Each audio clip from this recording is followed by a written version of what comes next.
This forum will begin on Monday next week and end on Saturday next week. It will be a 6-day forum and will propose the way forward for the country. That we look at our country afresh.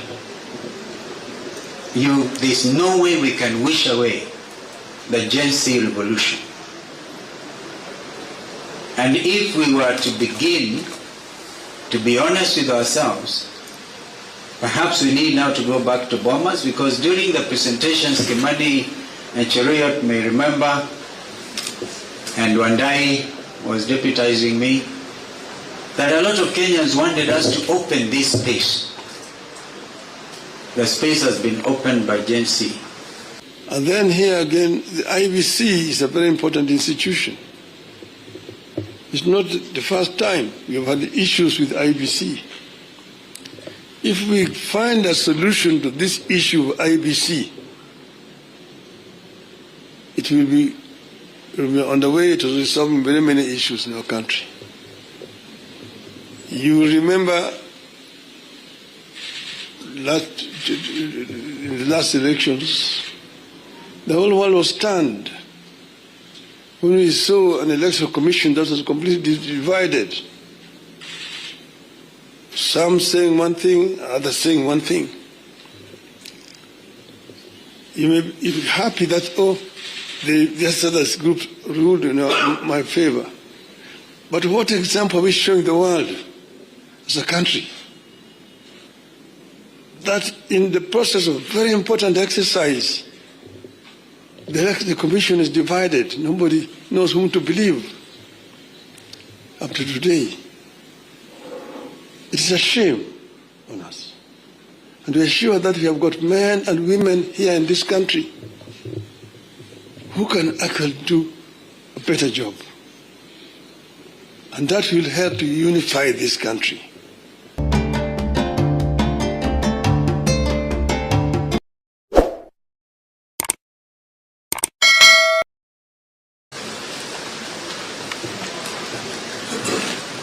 Mr. President, Honorable William Samoei Ruto,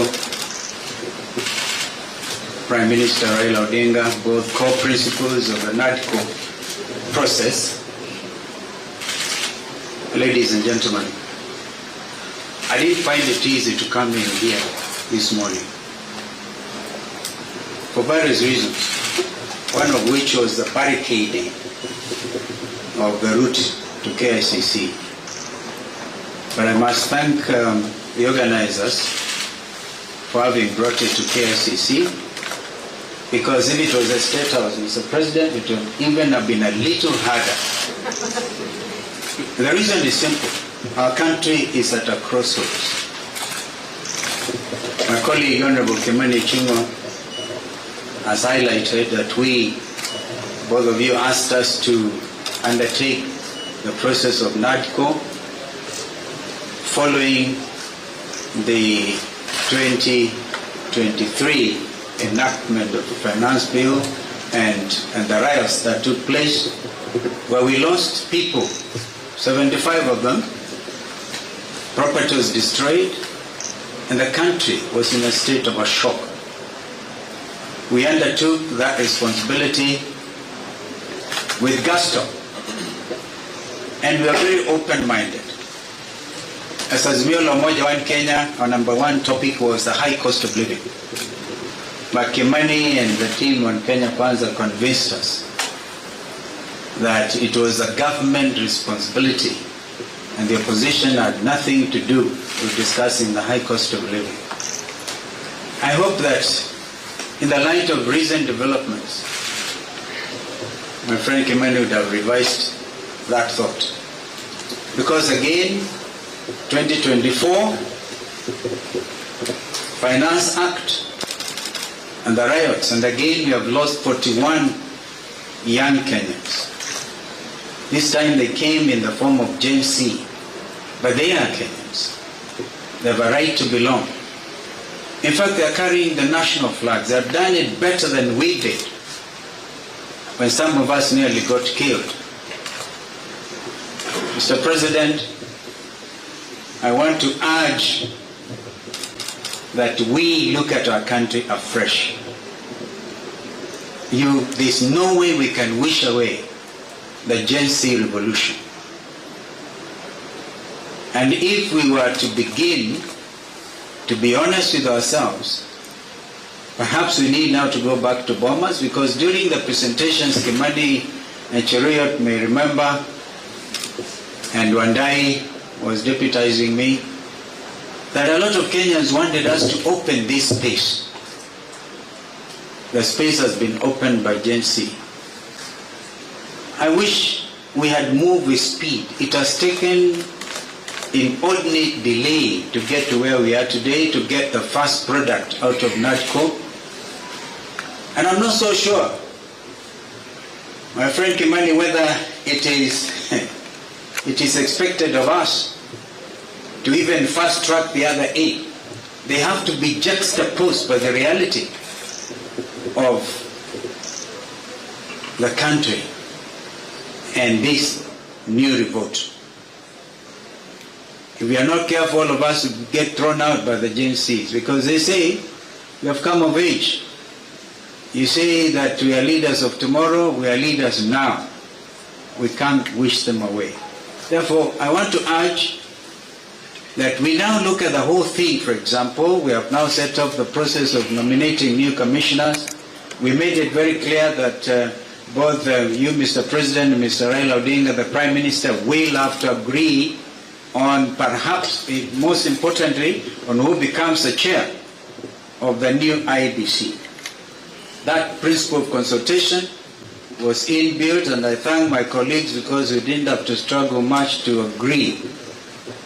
But now is the time. The country is at a crossroads.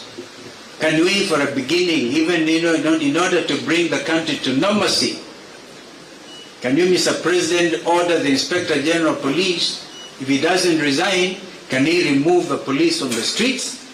Can the army get out of our streets and back to the barracks? I thank you.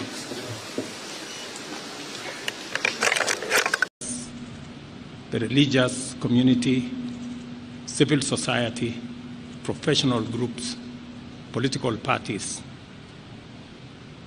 This forum will begin on Monday next week and end on Saturday next week. It will be a 6-day forum and will propose the way forward for the country. In the interest of making sure that we live within our means, all participants will bear their cost of attendance. This is the result of the consultations we've gone through this morning, and we look forward to beginning the forum on Monday next week. The various stakeholders will be required to submit their representatives by Friday this week. Thank you very much. I will ask former PM to. Do I say I have nothing much more to add? But I'm happy to confirm that we have had consultations, and after extensive consultations, we have agreed that a dialogue is the way forward out of the crisis that we're having today in our country. We've agreed that we give people an opportunity to be heard, to express themselves, to come out with the grievances which are actually ailing our country today, so that a lasting solution can be found. Because of restrictions of resources or limitation of resources, we've agreed that everybody else will bear their cost of coming to this meeting. But we want it to be a really very engaging conversation on the way forward, that we deal with fundamental issues that are affecting our society today. We know there are many, but they are actually solvable. Because you need to begin by identifying, secondly, coming up with the solutions to these problems. So we think that this forum will work and will help us to move forward. We want representatives from political parties, religious groups, from the civil society, from working community, from the employers and professionals and intellectuals of our country, the youth particularly, because as I mentioned earlier on, youth actually the majority in our society today, and we want them to be properly heard.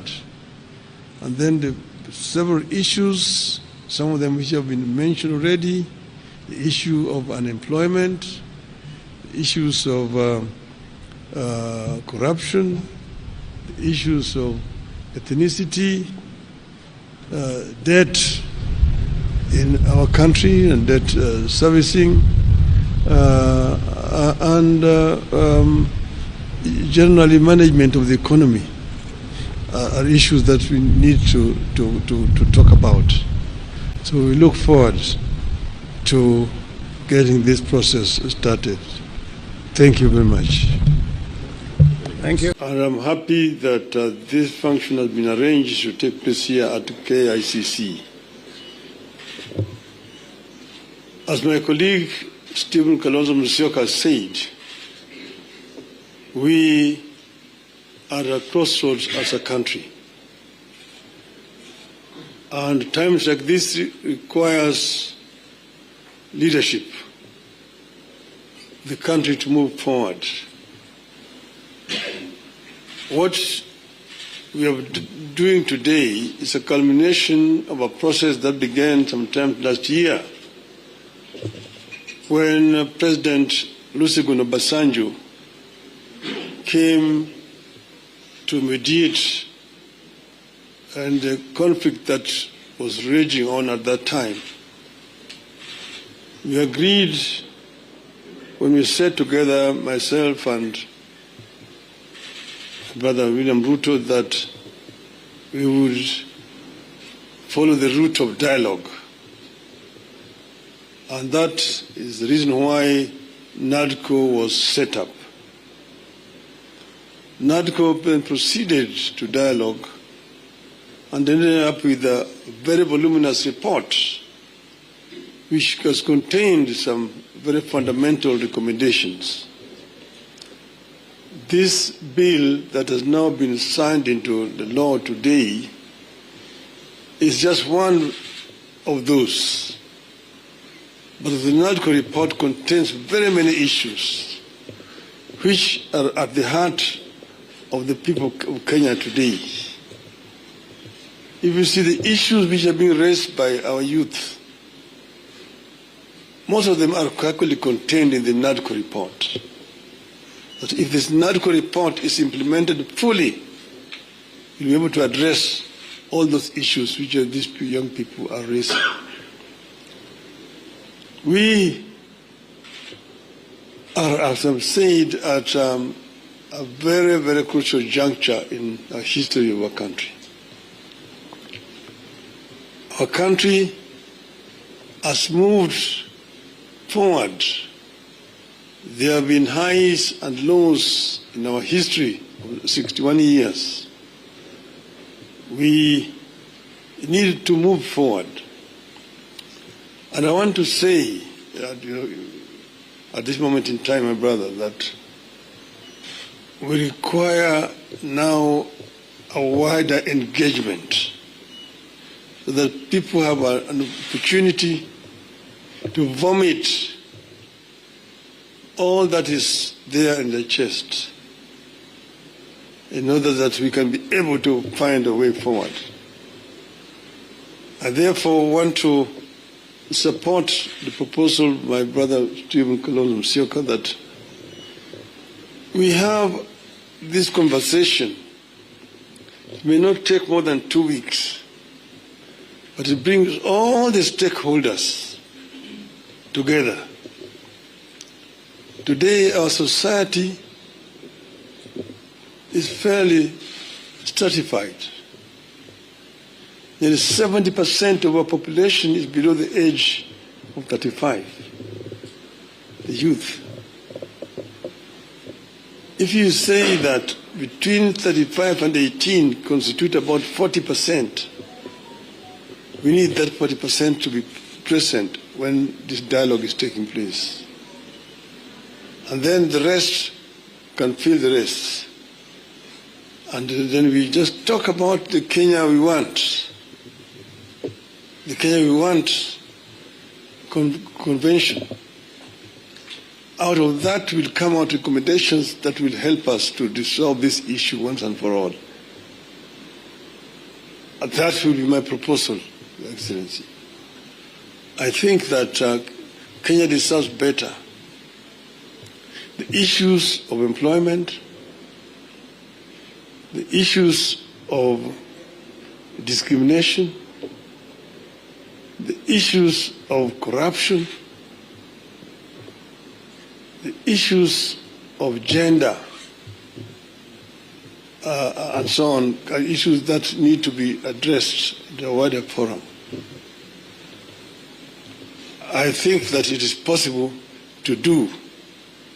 It is possible if there is a will to do it. And then here again, the IEBC is a very important institution.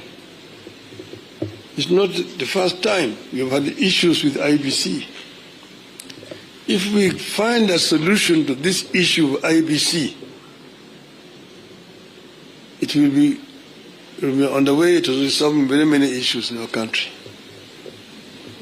You remember in the last elections, the whole world was stunned when we saw an electoral commission that was completely divided.